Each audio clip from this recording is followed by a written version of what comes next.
বাংলাদেশ জামাত ইসলামের সম্মানিত আমির ডাক্তার শফিকুর রহমানের যে ভেরিফাইড টুইটার আইডি তথা এক্স হ্যান্ডেলটি রয়েছে, সেটা গত 31শে জানুয়ারি বিকেল 4টার পরপর হ্যাকারদের কবলে পড়ে এবং তারা সেখানে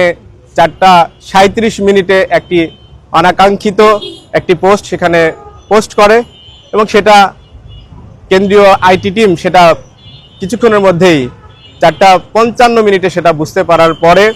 খোঁজখবর নিয়ে আমরা যারা এই আইডি পরিচালনা করার সাথে যুক্ত তাদের সাথে খোঁজখবর নিয়ে আমরা জানতে পারি, বুঝতে পারি যে আইডিটি হ্যাকারদের কবলে পড়েছে এবং হ্যাকাররা এই পোস্টটি করেছে। তাৎক্ষণিকভাবে উদ্যোগ নেওয়ার মধ্য দিয়ে 5:09 এই আইডির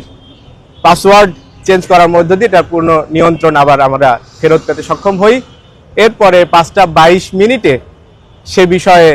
একটি জরুরি ঘোষণা সেখানে প্রকাশ করা হয় যে এই আইডিটি হ্যাক হয়েছিল।